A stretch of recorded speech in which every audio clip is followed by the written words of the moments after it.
10ನೇ ತರಗತಿಯ ಇಂಗ್ಲೀಷ್ ವಿಷಯದ part 2 syllabus 2024ರ ಮೊದಲನೆಯ ಪದ್ಯ ಜಾಜ್ ಪೋಯಮ್ 2. ಈ ಒಂದು ಪದ್ಯವನ್ನು ಕಾರ್ಲ್ ವೆಂಡಾಲ್ ಹೈನ್ಸ್ ಜೂನಿಯರ್ ಅಂತಕ್ಕಂಥವರು ಬರೆದಿರ್ತಕ್ಕಂಥ ಪದ್ಯ. ಇವತ್ತಿನ ಈ ವಿಡಿಯೋ ಪಾಠದಲ್ಲಿ ವಿದ್ಯಾರ್ಥಿಗಳೇ ನಾವು ಇಡೀ ಪದ್ಯವನ್ನು ಈ ಪದ್ಯದ ಮೇಲೆ ಬರ್ತಕ್ಕಂತಹ ಯಾವ ಪ್ರಶ್ನೆ ಬಂದರೂ ಕೂಡ ಉತ್ತರ ಬರೀತಕ್ಕಂತಹ ಒಂದು ಸಾಮರ್ಥ್ಯವನ್ನು ಬೆಳೆಸಿಕೊಳ್ತಕ್ಕಂಥ ವಿಡಿಯೋ ಪಾಠವಾಗಿರ್ತದೆ. ಇದರಲ್ಲಿ ಫಸ್ಟಿಗೆ ನಮಗೆ ಬರ್ತಕ್ಕಂಥ ಪದ್ಯ, ಈ ಪದ್ಯವನ್ನು ನಾವು ಏನನ್ನು ಟಾರ್ಗೆಟ್ ಇಟ್ಕೊಂಡು ನೋಡ್ಬೇಕಂತಂದ್ರೆ ಇಲ್ಲಿ 3 or 4 ಮಾರ್ಕ್ಸ್ಗೆ ಸಾರಾಂಶವನ್ನು ಪ್ರಿಪರೇಷನ್ ಮಾಡ್ಕೋಬೇಕಾಗ್ತದೆ. ಬಿಕಾಸ್ 4 or 3 ಮಾರ್ಕ್ಸ್ಗೆ ಕಂಪಲ್ಸರಿ ಮಿಸ್ ಆಗಲಾರ್ದಂಗೆ ಈ ಪದ್ಯದ ಮೇಲೆ ಸಮರಿ ಬರ್ತಕ್ಕಂಥ ಸಾಧ್ಯತೆ ಭಾಳಷ್ಟು ಇರೋದರಿಂದ ಶಾರ್ಟ್ ಸಮರಿ, ಈ ಪದ್ಯದ ಮೇಲೆ ಸಾಧ್ಯವಾದಷ್ಟು ಸಂಕ್ಷಿಪ್ತವಾಗಿರ್ತಕ್ಕಂತಹ ಸಮರಿಯನ್ನು ಪ್ರಿಪೇರ್ ಮಾಡಲಾಗಿದೆ. ಹಾಗಾಗಿ ಇಲ್ಲಿ ಪಾಯಿಂಟ್ ವೈಸ್ ನೋಡೋದಾದರೆ, the poem jazz poem 2 written by Carl Wendell Hines. In this poem an old jazz musician is standing like a black ancient mariner ಅಂತ ಇದೆ first point.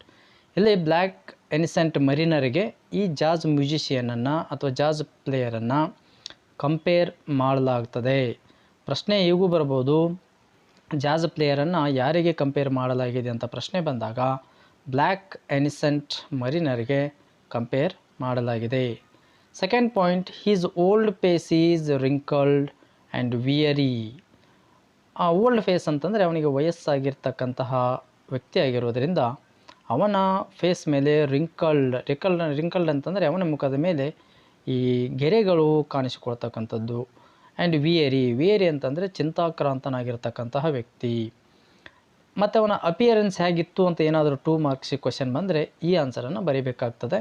His old face is wrinkled and weary. His faded blue shirt has turned dark with sweat. His stomach is hanging loosely. His jacket is torn out and his necktie is undone and drooping loosely over the jacket. Point number 3, his shoes are torn and are stuffed with paper to cover the holes. His rough, unshaven face shows pain. He stands alone, head down, eyes closed and ear perked. Point number 4, an old alto saxophone hangs across his chest, supported from his neck by a wire coat hanger. He gently lifts the saxophone to the parted lips. But once he starts playing music, he is no longer a black man but a bird which gathers his wings and flies high and higher. He seems to be spreading the message of God through his music. ಇದು ಅಷ್ಟು ದೊಡ್ಡ ಪದ್ಯವನ್ನು short ರೀತಿಯಲ್ಲಿ ನಿಮಗೆ prepare ಮಾಡಿ ಕೊಡಲಾಗಿದೆ. ಹಾಗಾಗಿ ವಿದ್ಯಾರ್ಥಿಗಳು ಏನು ಮಾಡ್ರಿ ಅಂತಂದರೆ, ಇದು ನಿಮ್ಮದೇ ಯೂಟ್ಯೂಬ್ ಚಾನೆಲ್ ಆಗಿರೋದ್ರಿಂದ ನಮ್ಮ SRS ಸ್ಟಡೀಸ್ ಝೋನ್ ಅಂತಕ್ಕಂತಹ ಚಾನೆಲ್ಗೆ ತಪ್ಪದೆ ಸಬ್ಸ್ಕ್ರೈಬ್ ಮಾಡಿ. ಹಾಗೆ ಈ ಒಂದು ವಿಡಿಯೋ ತಮಗೆ ಇಷ್ಟವಾದರೆ ಲೈಕ್ ಮಾಡಿ ಮತ್ತು ನಿಮ್ಮ ಫ್ರೆಂಡ್ಸ್ಗಳಿಗೆ ಶೇರ್ ಮಾಡಿ ಅಂತ ಕೇಳ್ತಾ, ಇದರಲ್ಲಿ ಬರ್ತಕ್ಕಂತಹ 1 ಮಾರ್ಕ್ ಕ್ವಶನ್ಸ್ಗಳು ಆ್ಯಕ್ಚುಯಲ್ ಆಗಿ ಯಾವುದೇ ಪಾಠ ಅಥವಾ ಪದ್ಯದ ಮೇಲೆ ನಿಮಗೆ ಈಗಿರ್ತಕ್ಕಂತಹ ಕ್ವಶನ್ ಪೇಪರ್ ಡಿಸೈನಲ್ಲಿ ಯಾವುದೇ ಪಾಠ ಅಥವಾ ಪದ್ಯದ ಮೇಲೆ 1 ಮಾರ್ಕ್ ಕ್ವಶನ್ಸ್ಗಳು ಬರೋದಿಲ್ಲ. ಬಟ್ ಕಂಪ್ಲೀಟ್ ಪ್ರಿಪ್ರೇಷನ್ ಮಾಡಬೇಕಾಗಿರೋದರಿಂದ ನಾವು 1 ಮಾರ್ಕ್ ಕ್ವಶನ್ಸ್ಗಳನ್ನು ಕೂಡ ಸ್ವಲ್ಪ ಡಿಸ್ಕಷನ್ ಮಾಡೋಣ. Answer the following questions in a word or phrase or a sentence each. Question number 1, what is jazz player is compared to in the 2 lines of the poem. Jazz ಪ್ಲೇಯರನ್ನು ಯಾವುದಕ್ಕೆ compare ಮಾಡಲಾಗಿದೆ? As I discussed earlier, ನಾನು ಮೊದಲೇ discussion ಮಾಡಿರೋ ಹಾಗೆ jazz player compared to a black ancient mariner.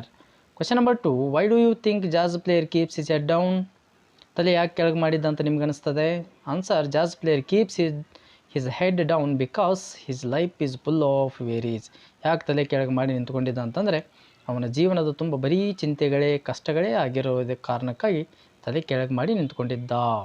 Question number 3, what does each wrinkle of the jazz player face show? Answer, each wrinkle on the face of the jazz player's face shows life, pain in his life. ಅವನ ಜೀವನದಲ್ಲಿರ್ತಕ್ಕಂಥ ಕಷ್ಟಗಳನ್ನು ಅವನ ಫೇಸ್ನಲ್ಲಿರ್ತಕ್ಕಂಥ ರಿಂಕಲ್ಸಿಂದನೇ ಅರ್ಥ ಮಾಡ್ಕೊಳ್ಬೋದು. Question number 4, why do you think the jazz player has been sent here? ಹಾಗಾದರೆ ಭೂಮಿಗೆ ಆ ಜಾಸ್ ಪ್ಲೇಯರನ್ನು ಯಾಕೆ ಕಳಿಸಲ್ಪಟ್ಟಿದೆ ಅಂತ ನಿಮಗೆ ಅನ್ನಿಸ್ತದೆ ಅಂತ ಪ್ರಶ್ನೆ ಬಂದಾಗ, jazz player has been sent here to spread the message of God. ದೇವರ ಸಂದೇಶವನ್ನು ಸಾರಲಿಕ್ಕೆ ಭೂಮಿಗೆ ದೇವರೇ ಕಳಿಸಿರ್ತಕ್ಕಂತಹ ಒಬ್ಬ ಜಾಸ್ ಪ್ಲೇಯರ್ ಅಂತ ಥಿಂಕ್ ಮಾಡ್ಬೋದು. What is the jazz player suppose to be when he plays music?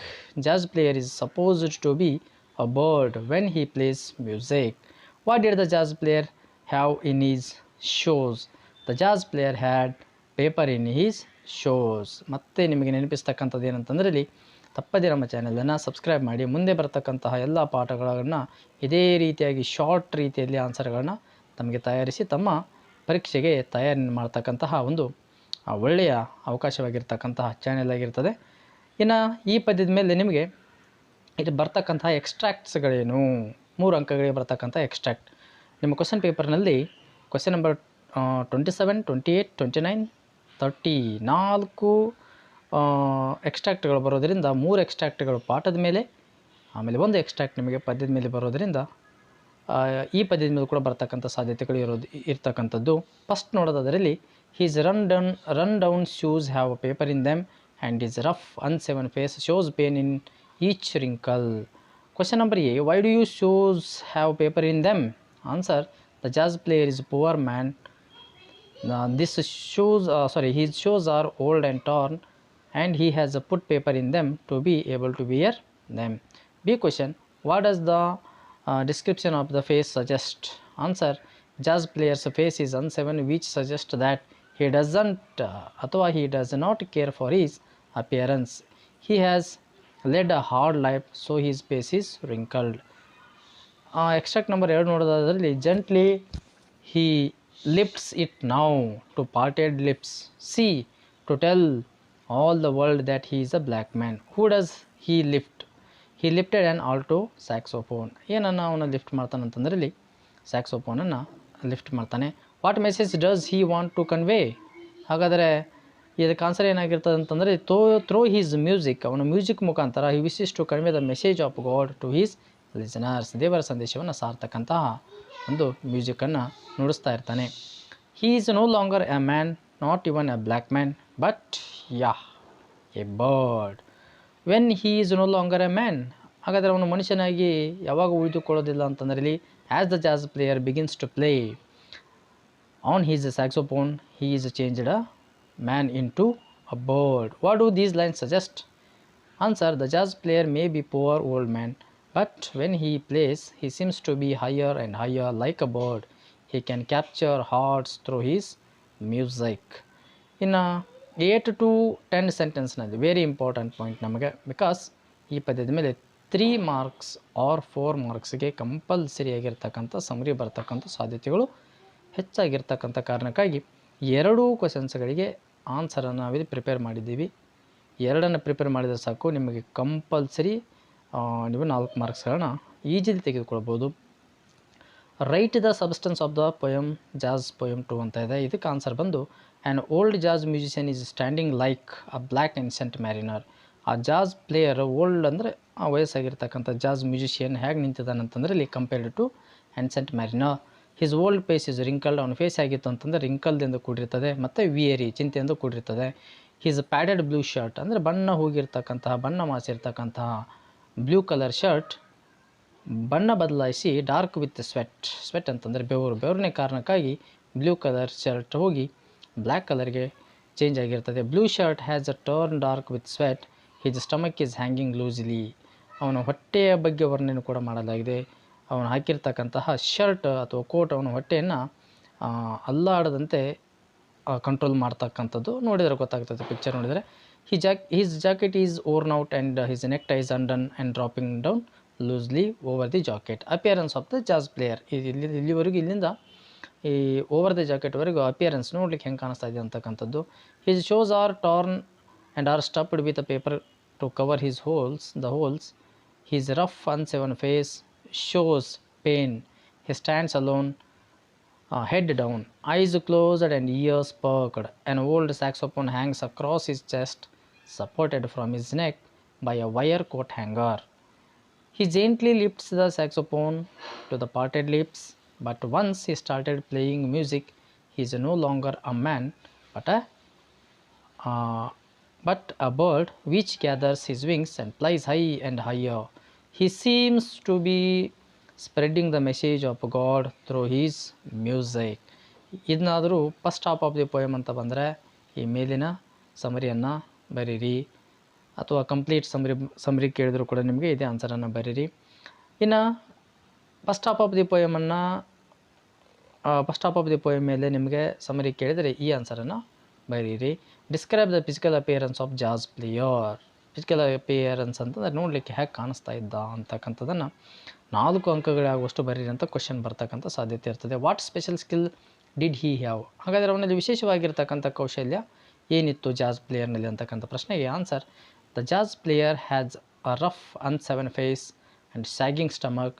He wears a faded blue shirt, a loose necktie and an old jacket. His shoes are run down across his chest. He is an old alto saxophone supported from his neck by a wire coat hanger. The jazz player at first has a weary expression on his face. He keeps his head down and appears lifeless.